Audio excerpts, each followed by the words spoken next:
nituberera okuhika akiro kyokwetegeka kwihanga lyaitu lya Uganda 9th October, a very huge and big day. Hano ya TVS okucelebrating izooba eryo tutebekanise ekikopo ekitukuza kuba ntoyanira tuzakuba tulina emipiira ebiri. Omupiira gwokubanza guzakuba guri hagati ya staff ya TV West na Radio West tukuriturana n'abeshongozi ba Burenje Rwizooba nitwenda kubatera emipiira tukabagoro tukabagwisiza akagwe. But also there's another big match, emipiira guri hagati y'aba boda hamwe n'aba mechanics, ba makanika na ba boda. Well, these two people have a very close working relationship, but how about they go into the pitch and they show us what they've got. Tuzakuba tubyine ahaca ekyo kya global, so ntubeta mwena izodi ya Independence 9th of October mwije tubase kuba ntushemerwa kumwe kandi izobe eryo tukwatanise n'aba partners batari mwe na bamwe okubasa kuba ntukusiyeho ebirabe biriyo, and some of partners nbobona Taisa Mr. Samuel Sewankambo okuruga Ariana Junior School, a school that has become a reason and a point abantu bingi batwira bajura ejisho mereryo n'olw'ensonga eyo bwana Sewankambo njagadde nkubuuzeeko wasuzoti ya sebo nasuze bulungi orirota yise ndireje Ariana School mugamba chi Ariana Junior School tuli basanyufu nnyo okubanga mutukyazizaako wano mu studio za TV West okwegatta ku mukolo gw'amaanyi nga tucelebratinga independence yaffe ya Uganda mu October gamwenda naye mu ngeri y'enjawulo Ariana Junior School nzikiriza njogereko mu bufunze kubanga essomero erikyasinze okuba ery'amaanyi newankubadde nga emyaka gyalyo mitono nga liri mu existence tusangibwa mu Kolanoria Town Council ku kyalo kye bayita Rwebihuru era nga tulina both boarding ne day section tuva ku kindergarten okutukira ddala ku kibiina ekyokutaano mu kiseera kino naye ng'omwaka ogujja tusuubira okuba n'ekyomukaaga ate 2027 P7 naye ekoleki eyingirewo olw'okuba nti muteeseteese ekintu ekirimu ebyemizannyo ate nga Ariana Junior School tutunuulira nnyo okudevelopinga talents z'abaana n'olwekyo tulina a well established soccer academy era tusuubira nti mu kiseera eky'omu maaso awo tujja kubanga naffe tuli ku musingi gw'amaanyi nnyo ekikwatagana n'ebyemizannyo. Bw'ogamba well established soccer academy kubanga ffe abagoberera ebyemizannyo omupiira muntu bw'agamba soccer academy oyagala oteekeyo owulire how established is it? Kakati mu bufunze olw'okuba nti twagala okufulumya omwana ali well developed kubanga tutundira curriculum eri internally well established, twagala okulaba nga tudevelopinga talents z'abaana abo era ne tugamba nti abaana bonna abalina talent esobola okubanga basamba omupiira katubenga tufuna abatendesa abalungi babeere nga babatendeka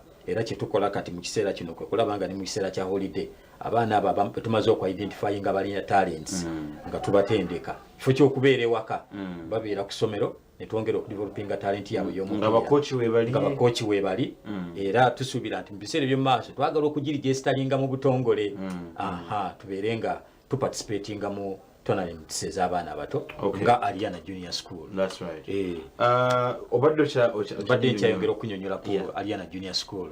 Ariana Junior School eno tulina computer studies ate tulina ne home economics studies mwe muli baking abaana baffe tubayigiriza okukola emigaati keeki n'ebifaananako bwe bityo ate tulina spacious compound era bw'otuuka wali nkakasa nti ovayo tosigadde kyekimu si wafunda wagazi bulungi nnyo omanye ewaka abaana gye bava wabeera wafunda wano wagazi ekimala ate bw'otuuka munda mu classroom zaffe ziri standard buli classroom twagisetinga ng'esobola okwakomodatinga abaana 40 naye ffe tugamba buli stream yaffe terina kusukka abaana 35 mu bataano to make sure that the pupil teacher ratio ebanga eri standard abaana bafune ekisingako ate bwe kituuka ku feeding menu yaffe ya mulembe nnyo era eri well spiced to make sure that at least abaana bafuna balanced diet.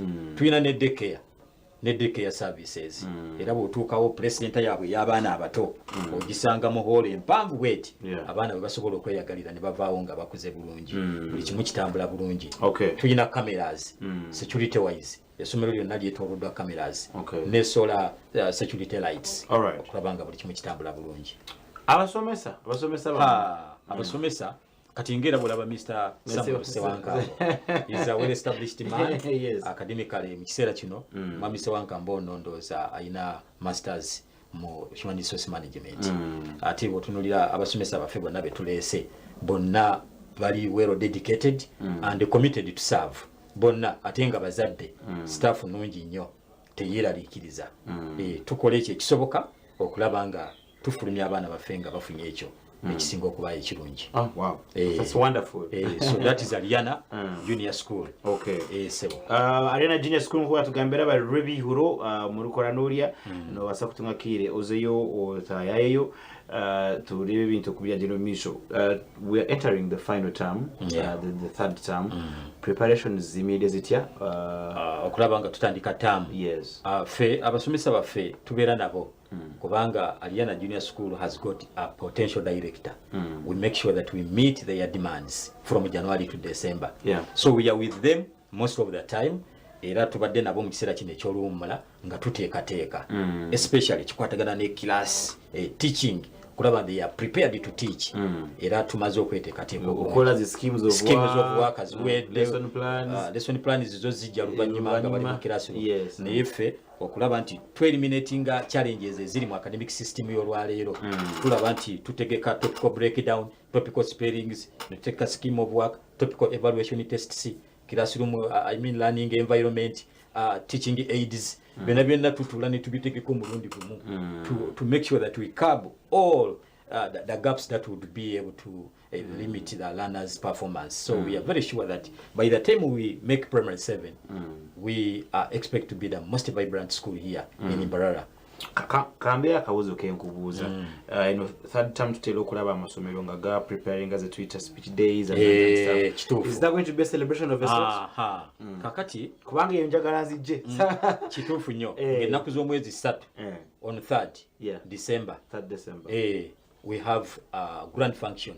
Function eyo ejja kubeerako ffe tugiyita handover aba top class nga tubatikkira. Most of them call it a graduation, but for us we want to dodge that one because it is not a real graduation, but we call it top class handover.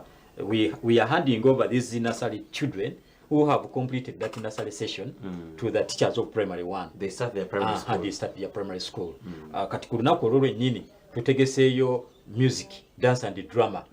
Ate ne tutegeka ne Christmas carols kubanga tuba tuyingira December Christmas ebeetuuse so tugenda kubanga at least buli class tutegeka series since the birth since Mary conceived kutuuka Jesus Christ lwakola ki lwazaalibwa. Every class has got a segment in that story okulaba nga we spice that day. So that is Ariana Junior School. Bridget umwana wa hakushomera think kama so Ariana sounds impressive. Tubagamba nti even the payments centers of entono nnyo ate currently osasula busasuzi fees toyina scholastic requirement material najoleta gweleta fees to parking gwa ina mwana wadde we provide from breakfast to lunch ababana badde and we provide from breakfast to supper ababana bali mu boarding. Sasula fees gula uniforms ebisigadde bituleke. That is Ariana Junior School. Oh wow. Ebibuzo nga bibiri bano ba day scholars babeera batambula okugenda okujja ku somero abano okutambula kwabwe mubeera mu monitoring mu manage how they move and stuff. We bali nnyo okubuuza era ffe nga bwetugambye nti tukola ne dedicated staff emanyi ekyokukola. Ariana Junior School has got a well established transport system. Era mu kiseera kino tulina vans ziwerera ddala 7. We have over 7 service vans at school ezituyambako kutambuza abaana bano obulungi ate temuli mugotteko. We make sure that they sit very comfortably. Kakati driver abeeramu n'omusomesa buli ku makya to make sure that managing abaana bano entambula yaabwe. Buli van erimu driver erimu n'omusomesa tubanona ku makya ate ne tumala ne tuba dropping olweggulo ate mwatu ekyenjawulo kitukola n'abo aba boarding ku reporting day tubanona mu bifo byonna gye bali oba oli ludda wa Lukunjiri oba oli Mityana oba oli waffe eri Masaka oba oli waffe Kampala gyensibuka bonna tubanonayo ku reporting day. So that is how established we are regarding the transport sector. So tubanona ate era ne tubazaayo. Mr. Samuel Sewakambo. Tukaze bulungi naye partnership ya mwene na TV West. Naddala ku bino bya independence watogedeko katono. What's the bigger picture? Kati when we look at first of all the celebration itself twagala okulaba nti kubanga ne ku independence day kwennyini ffe tutegeseeyo debate.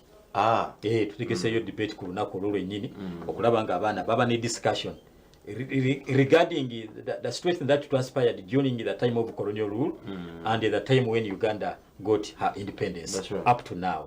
That's how much we are attached. TV West fe mwengaba TV West tuba supportinga olwokuba nti twagala okulaba nti Aliana nayo etambulira wamu nammwe nga bwe nakugambye nti mutegese sports nga tefe tuchenyumiriza munye eky'ebyemizannyo tugamba leta sponsor katuteekemu naffe kasente kabayambeko okutegeka ebirabo by'abawanguzi kati naffe tutambulira wamu nammwe era ne ku lunaku olwo we are going to make sure that we are represented. Staff ejja kubaayo tujja kujja n'abaana baffe abamu nabo begatte babeeko babawagire mu aba TV West babawagirire ddala kubanga obuwangizi twagala bubeere nga buli mu mikono gyammwe. That's how much we are attached to TV West. Ate tubeebaza nnyo kubanga emirundi mingi you have moved with us and we are going to continue moving with you. That's right. Not only TV West but also Vision Group as a company itself. Wow, tweyanziza. Thank you so much for coming through. Abana kati ebifo jebiri abagala generally tubagamba era ne mu kiseera kino tulina betwadi meetings kati abajja mu kiseera kino we take time to study their performance evaluation history tulaba how best we can be able to handle during this remaining term ate tuba receiving tubayise mu mwaka tutandike nabo mwaka okujja nayo mwaka okujja ku ground kwe tulira tujja kutambulira ddala wamu nammwe ebifo jebiri bingi nnyo esomero lyaffe likyetaaga abaana abawerera ddala.